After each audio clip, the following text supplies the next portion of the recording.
Hi friends, బాగున్నారండి అందరూ. ఈరోజు క్లాస్లోనే మనకి ఇప్పుడు చాలా ట్రెండింగ్లో ఉన్న వంటక బ్లౌజ్ గురించి చూద్దామండి. మన ఛానల్లోని ఒక 1 ఇయర్ క్రితం నుంచి కూడా చాలాసార్లు నేను చూపించాను, కానీ ఈ మధ్యన ఇంకా ఎక్కువగానే రిక్వెస్ట్లు అన్నవి వస్తున్నాయి. మనకి వంటక బ్లౌజ్ చూపించమని చెప్పేసి. వంటక బ్లౌజ్కి మనకి అంటే వంటక బ్లౌజ్ అనేటప్పటికండి ఎక్కువగాని బ్యాక్ పార్ట్లోని ఏమీ తేడా ఉండదు. నార్మల్గా మనం ఎలా కటింగ్ చేసుకోవాలో అలా కటింగ్ చేసేసుకోవడమే. కాకపోతే వంటక బ్లౌజ్ అన్నది ప్రిన్సెస్ కటింగ్ టైప్ అనమాట. దానికి షేప్ బెల్ట్లు అవి ఏమీ ఉండవు. ఫ్రంట్ ఓపెన్ కన్నా బ్యాక్ ఓపెనే వంటకకి లుక్ వస్తుంది. దాని మోడలే అంతా నార్త్ ఇండియాలోని చాలా ఎక్కువగా వాడతారు. సరేనండి, అవైతే చాలా బ్లౌజులు అలహాబాద్లో ఉన్నప్పుడు విపరీతంగా స్టిచ్చింగ్ చేసి అలసిపోయాను అనమాట. సరేనండి, ఇప్పుడు దాని గురించి చూద్దాం.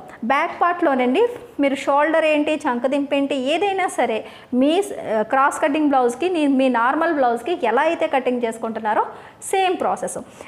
వంటక్ అనేటప్పటికీ జస్ట్ ఈ కింద భాగంలో మాత్రమే ఫ్రంట్ పార్ట్లోని తేడా అనమాట. సరేనా, అయినా సరే నేను ఒకసారి ఈ సైజ్ ఏంటనేది ఒకసారి మీకు నేను చెప్తాను. పొడవు ఇది చెస్ట్ లూజ్ ఏమో 38, నడుమేమో 32, అలాగే పొడవు 14 ఇంచీలు, నెక్ డీప్ ఏమో 10 ఇంచీలు తీసుకున్నాను. సరేనండి, ఇక్కడ పొడవు ఏమో 15 ఇంచీలు ఖర్చుతో 1 ఇంచు ఖర్చుతో పాటు తీసుకున్నాను. 5.5 ఇంచీలు షోల్డరు, 6 ఇంచీలు చంకదింపు, 1.5 ఇంచుకి రౌండ్ తీసుకున్నాను. 2.5 ఇంచీలు అన్నవి మనకి ఇక్కడ మెడవెడల్పు. అదే రకంగా ఇది చూడండి, 6 ఇంచీలు ఏమో షోల్డరు, 2.5 మెడవెడల్పు, చంకదింపు 6 ఇంచీలు, 1.5 ఇంచుకి ఏమో ఆమ్ రౌండ్, డీప్ వచ్చేసి 10 ఇంచీలు, ఈ కింద వెడల్పు ఇది 3 ఇంచీలు తీసుకున్నాము. 9.5 ఇంచీలకి చెస్ట్ లూజు, 2 ఇంచీలు ఖర్చులు, అలాగే 8 ఇంచులు నడుము లూజు, 2 ఇంచులు ఖర్చులు. 8 ఎందుకు వచ్చిందంటే 32లోని 4వ వంతు 8 అయితే 1 ఇంచు డాట్స్ కోసం తీసుకుంటే 9 ఇంచీలు వచ్చింది. 1 ఇంచు డాట్తో పాటు 9 ఇంచీలు. సరేనండి, ఇది ఎప్పుడు మనం తీసుకునే మార్కింగ్సే. ఇప్పుడు ఇది కటింగ్ చేసుకుని ఫ్రంట్ పార్ట్ ఎలా మార్కింగ్ చేసుకోవాలో చూద్దాం. సరేనండి, ఇప్పుడు బ్యాక్ పార్ట్ ఎలా కటింగ్ చేసిన తర్వాత సేమ్ మెజర్మెంట్స్తోని మళ్ళీ ఫ్రంట్ పార్ట్కి మార్కింగ్ చేసుకోవాలి. ఇది బ్యాక్ పార్ట్ని ఇలా పెట్టి మార్కింగ్ చేసుకునే కన్నా కొలుచుకొని మార్కింగ్ చేసుకుంటే ఎప్పుడూ కూడా బ్లౌజ్ అన్నది మీకు తేడా రాకుండా పర్ఫెక్ట్గా వస్తుంది. సరేనండి, ఇది కూడా సేమ్ లెంత్తోనే 15 ఇంచీలు పొడవు. సరేనా, ఇక్కడ 15 తీసాం కదా, ఇది కూడా సేమ్ అంతే తీసుకోవాలి. 15 ఇంచీలకి పొడవు తీసుకోవాలి. ఇలా దాని తర్వాత 5.5 ఇంచీలు, ఇక్కడ 6 ఇంచీలు అన్న ఇది 5.5 ఇంచీలండి. సరేనా, 5.5 ఇంచీలు మెడవెడల్పు, చంకదింపు 6 ఇంచీలు. బ్యాక్ పార్ట్లో ఎంత తీసుకుంటే ఫ్రంట్ పార్ట్లో కూడా సేమ్ అంతే. ఇలా మార్కింగ్ చేసేసుకోండి. దాని తర్వాత కార్నర్ దగ్గర నుంచి ఇందాక 1.5 ఇంచు నేను అక్కడ బ్యాక్ సైడ్లో తీసాను కాబట్టి ఇక్కడ 30 ఇంచుకి ఇక్కడ రౌండ్ అన్నది ఇలా తీసుకోవాలి. చక్కగా ఇలా రౌండ్ ఇచ్చేసుకోవాలి. 9.5 ఇంచీలకి చెస్ట్ లూజ్, 2 ఇంచీలు ఖర్చులు. ఇక్కడ బ్యాక్లో కూడా సేమ్ 9.5, 2 పెట్టేయండి. నడుములో 4వ వంతు కాకుండా చెస్ట్ లూజ్ ఎంతైతే ఉందో సేమ్ అంతే పెట్టేస్తే మీకు ఆ డాట్స్కి అక్కడ క్లాత్ అన్నది ఇంచుమించులో సరిపోద్ది. చాలకపోతే మళ్ళీ పెంచుకుంటాం. సరేండి, ఎలాగ మనకి నడుము దగ్గర క్లాత్ ఎక్కువ కావాలి కాబట్టి ఇలా స్ట్రైట్గానే తీసేసుకోండి. సరేనా, దాని తర్వాత 2.5 ఇంచీలకి ఫోల్డింగ్ నుంచి మెడవెడల్పు. ఇక్కడ డీప్ అన్నది మీ ఇష్టం, మీరు ఎంత వాడితే అంత. ఏ సైజు వరకైనా సరే 6 నుంచి 8 లోపులోనే ఉంటుంది. చిన్న సైజుల వాళ్ళు బాగా అయితే 6, మీడియం వాళ్ళు 6.5 నుంచి 7 వరకుని. బాగా పెద్ద సైజులు అంటే 44, 46 అలాంటి వాళ్ళు మాత్రమే 7.5, 8 వరకు వెళ్తారు. సరేనండి, నేను 7 ఇంచుల దగ్గరికి మార్కింగ్ చేస్తున్నాను. ఇక్కడ వెడల్పు వచ్చేసి 3 ఇంచుల దగ్గరికి ఇలా తీసుకోండి. తీసుకొని ఇక్కడ నుంచి ఇది ఇలాగ ఇక్కడ మార్కింగ్ చేసేయండి. సరేనండి, ఇక్కడ నుంచి ఇలా మీరు రౌండ్ షేప్ అన్న ఇచ్చుకోవచ్చు. మీకు వీ షేప్ ఏ నెక్ కావాలంటే ఆ మోడల్ అన్నది ఇక్కడ మీరు ఇచ్చుకోవచ్చు. కానీ హుక్స్ అన్నది బ్యాక్ పార్ట్కి వస్తాయి. సరేనా, ఇప్పుడు వంటక్ బ్లౌజ్కి మార్కింగ్ అన్నది చూద్దాం. ఇక్కడ 2.5 ఇంచీలకి వదిలేయాలి. ఏ సైజు వాళ్ళకన్నా సరే ఒకటే పద్ధతి అండి. ఇప్పుడు మీకు సింపుల్ మెథడ్లో చెప్పాలంటే కనుక క్రాస్ కటింగ్ బ్లౌజ్కి మెయిన్ డాట్స్ ఎలా వేసుకుంటారో అంతే వేసుకుంటే సరిపోద్ది. మీరు ఏ సైజుకి ఎంత వేస్తున్నారో సేమ్ అంతే, కానీ చిన్న డిఫరెంట్ ఏంటనేది చూపిస్తాను. ఇదే మెయిన్ కాబట్టి ఇది వివరంగా చెప్తాను చూడండి. ఒక 32 లేదా 34 సైజు వరకు ఈ 2.5 తర్వాత 2 ఇంచీల దగ్గరికి మార్కింగ్ చేస్తారు ఈ డాట్ వెడల్పు, సరేనా. తర్వాత 36 నుంచి ఒక 40 సైజు వరకు కూడా 2.5 ఇంచులకి డాట్ వెడల్పు అన్నది తీసుకుంటారు, సరేనా. ఈ 2.5 తర్వాత 42 నుంచి నేను చెస్ట్ లూజ్ గురించి మాట్లాడుతున్నాను. ఈ 42 నుంచి ఇంకా ఎంత పెద్ద సైజు అన్నా సరే 3 ఇంచులు డాట్ తీసుకుంటారు, సరేనండి. అర్థమైంది కదా. ఇక్కడ 2.5 వదిలేసి తర్వాత డాట్ అన్నది పెంచుకుంటాం. ఇది 38 సైజ్ అనుకుంటున్నాం కాబట్టి మనకి ఇక్కడ ఈ 36 నుంచి 40 వరకు ఇది వర్తిస్తుంది కాబట్టి ఇక్కడి నుంచి 2.5 ఇంచులకి ఈ డాట్ అన్నది ఇలా తీసుకోండి, సరేనా. ఇక్కడ నుంచి స్ట్రైట్గాని ఒక 2.5 ఇంచీల వరకు, ఇక్కడి నుంచి ఇలా ఒక 2.5 ఇంచీల వరకు ఇది స్ట్రైట్ వెళ్తుంది, సరేనా. 2.5 ఇంచుల వరకు ఇది స్ట్రైట్గా వెళ్తుంది. దాని తర్వాత ఈ 2.5 ఇంచీలకి సెంటర్ పాయింట్ ఇలాగా ఇంచీ టేప్ని ఇలా పెట్టి చూసుకుంటే మీకు ఇలా సెంటర్ పాయింట్ అన్నది వస్తుంది.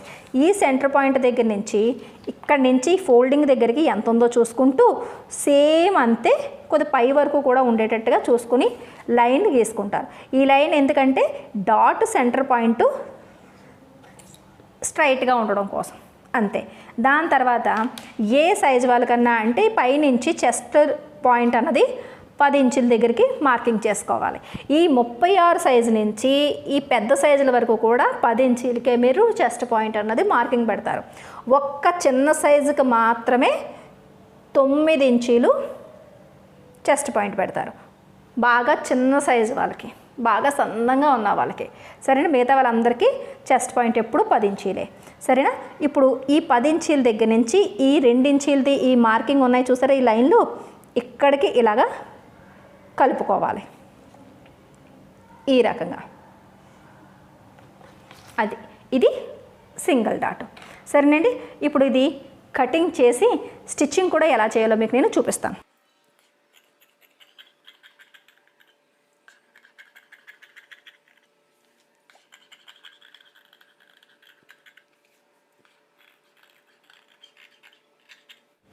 ఇంతవరకు ఇలా కటింగ్ చేసిన తర్వాత ఇది చూసారు కదా, ఇక్కడ నుంచి ఇక్కడికి ఒక కట్ పెట్టండి, సరేనా.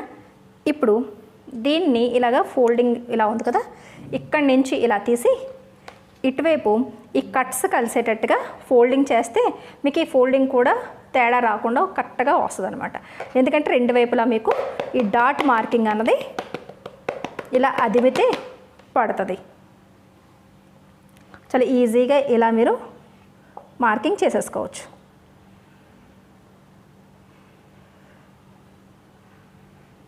చూసారు కదా ఈ రకంగా. ఇప్పుడు స్టిచ్చింగ్ చూద్దాం. ఈ డాట్ వేసుకునేటప్పుడు ఇలా తీసుకుని చూసారు కదా, ఈ 2 కట్స్ని ఇలా పట్టుకోవాలి. ఈ 2 కట్స్ని కలిపి ఇలా పట్టుకుంటే మీకు ఇక్కడ ఈ కార్నర్ పాయింట్ ఉంది చూసారు డాట్ది, ఇక్కడ కరెక్ట్గా ఇలాగా ఈ ఫోల్డింగ్ అన్నది ఇలా పెట్టుకోవాలి. ఇలా పెట్టి ఇక్కడ స్టిచ్చింగ్ చేసేటప్పుడు ఇలా కార్నర్ పాయింట్ని తీసుకురాకూడదు, అంటే స్టిచ్ ఆగకుండా ఇలా తీసుకొచ్చేస్తే ఒక రౌండ్ షేప్ వచ్చినట్టు వచ్చేస్తుంది. అలాగని మరీ రౌండ్ తిప్పక్కర్లేదు, ఆగకుండా వచ్చేస్తే చాలు.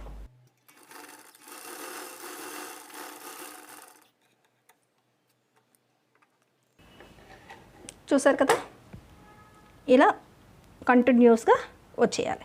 దాని తర్వాత సేమ్ ఇదే రకంగా ఈ 2 కట్స్ని ఇలా కలిపి పట్టుకుని ఈ డాట్ ఈ కార్నర్ పాయింట్ని ఇలా పట్టుకొని ఇలా ఫోల్డ్ చేసుకుని స్టిచ్ చేసేయడమే.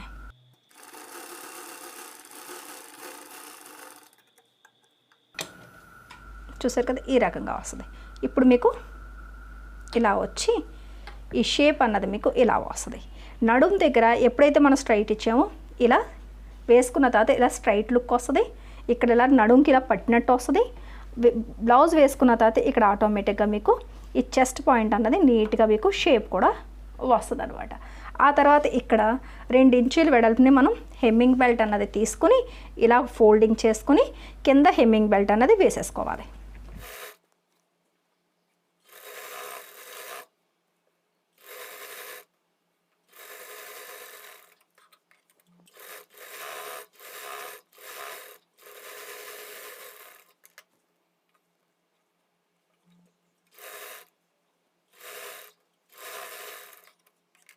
అండి ఇలా ఈ షేప్కి మనం ఇక్కడ మళ్ళీ హుక్ బెల్ట్ అని చెప్పేసి షేప్ బెల్ట్ అని పెట్టేసి ఇవన్నీ చేసాము అంటే వీటన్నిటికన్నా నార్మల్గా 3 డాట్సే వేసుకోవడం బెస్ట్. లేదు 1 డాట్ వేసుకోవాలనుకుంటే మెయిన్ మెథడ్ అయితే అసలైన మెథడ్ అయితే ఇదే సరేనండి. ఎందుకంటే బ్యాక్ సైడ్ హుక్స్లు వస్తాయి, ఫ్రంట్ వైపు కంటిన్యూస్గా ఉంటుంది, సింగిల్ డాట్ మాత్రమే వేసుకుంటాం. సింపుల్గా అయిపోయే బ్లౌజు, అలాగే చెస్ట్ పాయింట్ లూజ్ ఏంటి అంతా కూడా ఫినిషింగ్గా వస్తుంది, ఈజీ మెథడ్లోని అయిపోద్ది. ఒక్కసారి ఇలా బ్లౌజు కటింగ్ చేసి స్టిచ్చింగ్ చేసి వేసుకుని చూడండి, ఎలా వచ్చింది అన్నది కామెంట్ సెక్షన్లో పెట్టండి. ఇది చూడండి, మీకు అర్థం అవడం కోసం ఈ ప్యాడ్స్ ఇవి చెస్ట్ పాయింట్ చెస్ట్ అనుకోండి, చూసారు కదా ఇలా ఆటోమేటిక్గా మీకు షేప్ వచ్చింది కదా, ఇలా షేప్ అన్నది వస్తుంది అనమాట. సరే నేను మామూలుగా అయితే ప్లెయిన్ క్లాత్ మీద మీకు అర్థం కాదేమో అని చెప్పేసి నేను చూపిస్తున్నాను. చూసారు కదా ఇలా మీకు ఆటోమేటిక్గా ఈ షేప్ అన్నది ఇలా వస్తుంది అనమాట వేసుకునేటప్పటికి. సరేనండి, ఇది 1 డాట్ వేసుకునే మెథడ్. ఇలా కటింగ్ చేసి స్టిచ్చింగ్ చేసి చూడండి, పర్ఫెక్ట్గా వస్తుంది. వీడియో నచ్చినట్లయితే కనుక ఒక లైక్ ఇవ్వండి. మన లక్ష్మీ ఫ్యాషన్ వాళ్ళ ఛానల్ని సబ్స్క్రైబ్ చేసుకోవడం మర్చిపోకండి. మళ్ళీ నెక్స్ట్ క్లాస్లో కలుద్దాం.